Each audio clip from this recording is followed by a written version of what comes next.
سور اپنا خوراک کھانے لگا. جب وہ خوب مست ہو کر اپنا خوراک کھانے لگا تب آپ نے کہا اب اس کے کھانے پر شراب اونڈیل دو. اب اس کے کھانے پر، سور کے کھانے چارے پر جب شراب کی بوتل اونڈیل دی گئی، سور نے منہ ہٹا لیا، پرے جا کر کھڑا ہو گیا، کھانے سے انکار کر دیا. تب آپ نے کہا اے انسانوں، اے لوگوں، جسے سور پسند نہ کرے وہ تم کھاتے ہو، جس کے قریب سور نہ جائے وہ تم اپنے پیٹ کے اندر رکھو گے. یاد رکھ لینا، سور ناپاک تو ہے مگر شراب نہیں پسند کرتا. کتا آپ کے نزدیک گرا ہوا جانور تو ہے لیکن شراب نہیں پسند کرتا. میرے اللہ کے بندو، میرے رسول کے غلاموں، قرآن سے تعلق رکھنے والوں، رسول اللہ کے دامن سے وابستہ رہنے والوں، لا الہ الا اللہ محمد الرسول اللہ پڑھنے والوں، اللہ نے ایمان دے کر تمہیں پاکیزہ بنا دیا ہے، پھر شراب کے قریب کیوں جاتے ہو؟ آج یہاں عہد کرو نوجوانوں، عہد کرو کہ ہمیں شراب چھڑوانا ہے. اللہ کی قسم بہت باتیں ہیں مگر وقت نہیں ہے. درد بھرا ہے سینے میں. کتنی بیٹیاں ہیں جن کی چال چلن اچھی، چہرہ مہرہ اچھا، سب کچھ ٹھیک ہے مگر شادی نہیں ہو رہی. کیوں؟ باپ شرابی ہے. کتنی بیٹیاں گھر میں بیٹھی ہیں، شادی نہیں ہو رہی، بھائی شرابی ہے. شرابی کے گھر رشتہ کون لے جائے گا؟ ایسے کتنے گھر تباہ و برباد ہیں. ہم ایک مشن بنا لیں. نوجوانوں بہت سارے محاذ پر کام کرتے ہو، اس ایک محاذ بناؤ. اگر تم نے رات دن کی محنت سے اللہ کی قسم کسی ایک ماں کے بیٹے کو بھی شراب چھڑوانے میں کامیاب ہو گئے، میرا اللہ اس کا تمہیں بہترین صلہ عطا فرمائے اور اس کا پورا گھر تمہیں دعا دے گا. یہ نیک کام کرو. شراب بہت منحوس چیز ہے. ایک حدیث کا مفہوم پیش کر دوں. اللہ رب العزت حدیث قدسی اللہ پاک فرماتا ہے جو دنیا میں شراب پیتا ہے میں اسے پیپ پلاؤں گا. قیامت میں پیپ پینے کے لیے دیا جائے. پیپ سمجھتے ہو؟ پیپ جو پھوڑی پک جاتی ہے پھر وہ جو ڈاکٹر دبا کے غلاظت نکالتا اس کو پیپ بولتے. شرابیوں کو اللہ وہ پلائے گا. اور جو لوگ اللہ سے ڈرتے ہیں اور ان چیزوں کو چھوڑ دیتے ہیں اللہ پاک ان کو قیامت میں حوض قدس سے پانی پلائے گا. پاکیزہ پانی، ایسا پانی پلائے گا جس سے کبھی ان کو پیاس نہ لگے گی. میرے دوستو، تو شراب کی لعنت سے بچنا بھی ہے اور جو اس میں ملوث ہیں ان کو بچانا بھی ہے. اب آخری ایک بات اور رہ گئی ہے. حالت تو یہ ہے، ہمارے تو شیرازے بکھرے ہوئے ہیں صاحب. کس کی اصلاح کریں اور کسے چھوڑ دیں. یہ ایسا ہی ہے جیسے سیلاب آیا ہو، چاروں طرف سے باندھیں ٹوٹ گئی ہوں، کہاں کہاں میڑ باندھیں گے، کس کس طرف ہم اصلاح کریں. ہماری تو حالت بگڑ چکی ہے. کوئی ایک نہیں ملتا. ڈھونڈو پورے معاشرے میں ایک نہیں ملتا جو جوانی میں سجدوں کی لذتیں لے رہا ہو، تلاوت کی بہاریں لوٹ رہا ہو، اپنے جوانی کے سجدوں سے اللہ کو راضی کرنے کی کوشش میں لگا ہو. ایک نہیں ملتا، ایک نہیں ملتا. یہ حالت ہماری بن چکی ہے. عادت ایسی بگڑ چکی ہے. کسے ترک کریں اور کون سی بات کو لے کر اصلاح کریں. اب انہی بھیانک ماحول میں ایک موبائل آ گیا ہے. یہ تو مسلسل ایک موضوع ہے جس پر گھنٹوں بولیں آپ. موبائل یہ اچھی چیز بھی ہے اور بری چیز بھی ہے. اگر آپ اس کا صحیح استعمال کریں تو آپ کا نالج بڑھ سکتا ہے، روابط بڑھ سکتے ہیں، بہت کچھ ہو سکتا ہے. یہ قلم کی طرح ہے. قلم اگر رضا کے ہاتھ میں آئے تو مدح نبی لکھتے ہیں. نہ بولو گے؟ یہ قلم کی طرح ہے. قلم اگر رضا کے ہاتھ میں آئے تو وہ نعت نبی لکھتے ہیں، ثنائے نبی لکھتے ہیں. اور اگر گستاخ کے ہاتھ میں آئے تو نبی کو اپنی طرح بشر لکھتا ہے. قلم کا قصور نہیں ہے، چلانے والے کا قصور ہے۔ اہل کے ہاتھ میں قلم جائے تو وہ اچھا کام کرتا ہے، نااہل کے ہاتھ میں چلا جائے تو وہ ظلم کی انتہا کو پہنچ جاتا ہے۔ تو ایسے ہی موبائل ہے، موبائل تو اچھا میسج لے کر آیا تھا، انسانوں کو جوڑنے کے لیے آیا تھا، انسانی تعلقات کو بڑھانے کے لیے آیا تھا، علم کا مرکز اپنے سینے میں لے کر یہ آیا تھا۔ میں یہ نہیں کہتا کہ یہ خرافات کے لیے آیا تھا، مگر اس کے اندر کچھ باتیں تھیں جن کو لے کر خرافاتیوں کو موقع ملا، آج پورے معاشرے کو برباد کر دیا ہے۔ موبائل نے برباد کر دیا۔ رات رات بچیاں چیٹنگ کرتی ہیں، نہ جانے کہاں کہاں فرینڈ بناتی ہیں، کس سے باتیں کرتی ہیں۔ آپ بھی بہت پیارے ماں باپ، بیٹی کو مہنگا موبائل دینا باپ ہونے کا فرض سمجھا، اور پھر جس کا نتیجہ یہ ہوا، آپ کو معلوم ہو کہ نہ ہو، لاکھوں بیٹیاں تمہاری جن کو باندیے مصطفیٰ بننا تھا، لاکھوں بیٹیاں تمہاری جن کو کنیزہ فاطمہ بن کر زندگی گزارنی تھی، وہ بھاگ کر اپنے نفس کی پیاس بجھانے کے لیے غیر دین اختیار کر چکی، غیروں کے مسلک پر جا چکی ہے۔ وہ موبائل کا طوفان ہے۔ اپنی بیٹیوں کو یاد رکھو، میرے نبی اس باپ کی شفاعت کروائیں گے اور اپنے ساتھ جنت میں لے جائیں گے جس نے اپنی بیٹی کو کنیزہ فاطمہ بنایا، جس نے اپنی بیٹی کو باندھیے مصطفیٰ بنایا۔ یہ موبائل بچوں کی تعلیم رکوا دیا، یہ موبائل بچوں کی پڑھائی رکوا دیا ہے۔ بچے ہوم ورک نہیں کر رہے، موبائل میں لگے، بچے بات نہیں سن رہے، موبائل میں لگے۔ دوستو، موبائل تو آیا تھا کچھ اچھا میسج لے کر، مگر اس کا غلط استعمال کر کے آج معاشرہ پورا تباہ ہے۔ آج غیر دنیا کو بھی، آج غیروں کو بھی، اسلام کے علاوہ لوگوں کو بھی اس بات کی چنتا ہو چکی ہے کہ اگر بچوں کو صحیح راستے پر چلانا ہے تو انہیں موبائل کا عادی نہ بناؤ، ان کے ہاتھ میں موبائل نہ دو، ان پر کڑی نظر رکھو، ان کی نگرانی کرو۔ آج دیکھیں، دنیا نے آپ کو تباہ کرنے کے لیے قسم قسم کے گیم نکال دیے، قسم قسم کے خرافات نکال دیے۔ آپ دیکھیں، اگر آپ سے ہم کہیں، بس آخری بات، میرا وقت ہونے آیا، 5 منٹ رہ گیا ہے، آپ سے اگر ابو الحسن کہے یا علماء کہیں کہ ظہر کی نماز صرف 15 سے 20 منٹ کے اندر ہو جاتی ہے اگر خشوع خضوع کے ساتھ پڑھو تو، پر نہیں آتے آپ۔ عصر کی نماز 10 منٹ کے اندر ہو جاتی ہے پر نہیں آتے آپ۔ مغرب وہ بھی ایسے ہی وقت میں، عشاء وہ بھی 10-20 منٹ میں ہو جاتی، نہیں آتے آپ۔ فجر 5-7 منٹ میں ہوتی ہے، نہیں آتے آپ۔ وقت کا پرابلم ہے، نہ جانے کتنے بہانے رکھتے ہیں آپ، اور دوسری طرف دیکھو تو گھنٹوں بیٹھ کر موبائل دیکھتے ہیں آپ۔ کل میرا اللہ جب تم کو اپنی عدالت میں کھڑا کرے گا اور پوچھے گا تم سے کہ ایک طرف تو میرے سجدے کے لیے نہیں آیا اور دوسری طرف گھنٹوں موبائل پہ بتایا، تو کیا جواب دو گے؟ اے پیارے، موبائل کے ذریعہ جہنم نہ خریدو۔ ایک اور بات بتا دوں میں، آخری بات میرے وقت کے اندر، فرض کریے ظہر کی نماز 20 منٹ میں ہوتی ہے، ٹھیک ہے، اور فرض کو دیکھیں تو 5-7 منٹ میں ہوتی ہے۔ 5-7 منٹ کی کاہلی کی آپ نے، 5-7 منٹ اللہ کی بارگاہ میں نہ جھکے، اب اس کی سزا کیا ہے؟ پہلی سزا تو یہ ہے کہ جہنم کے دروازے پر نام لکھ دیا جائے گا۔ کہاں لکھا جائے گا؟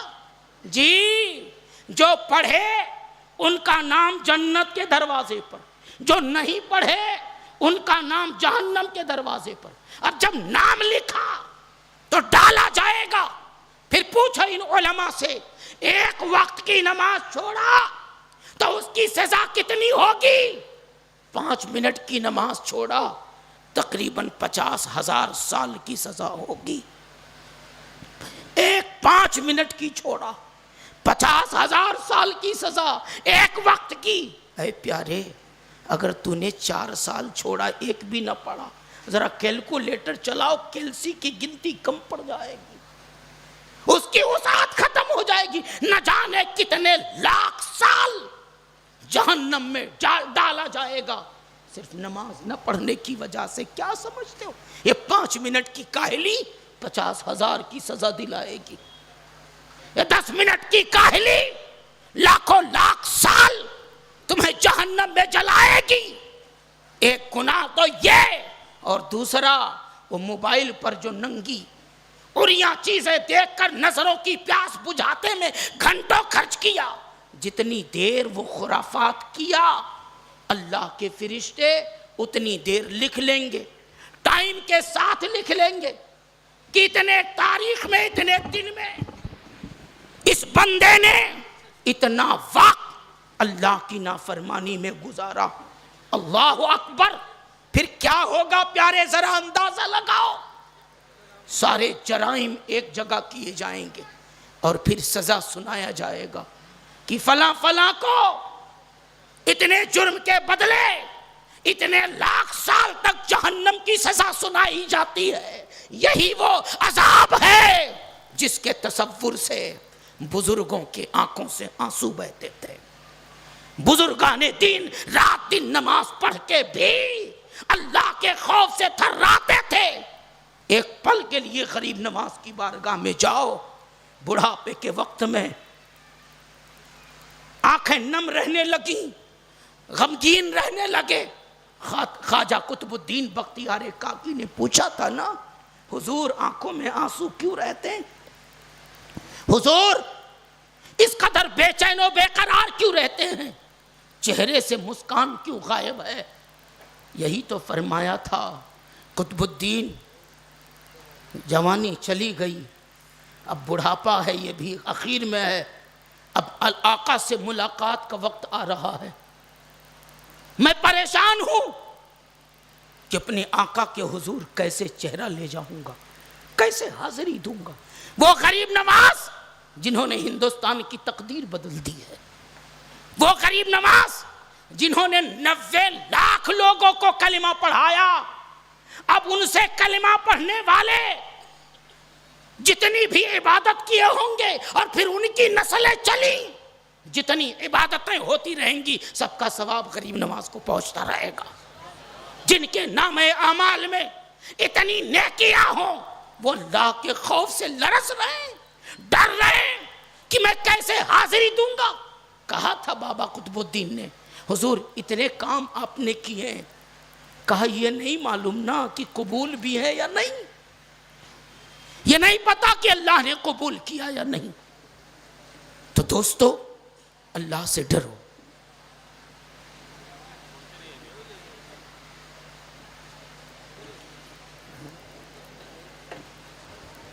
میرا وقت بھی ختم ہوا اور مجاہد سنیت کی آمد بھی ہوئی۔ وما علینا الا البلاغ۔ نعرہ تکبیر، نعرہ رسالت، علماء اہل سنت، مجاہد سنیت حضرت سعید نوری صاحب قبلہ، نعرہ تکبیر، نعرہ رسالت۔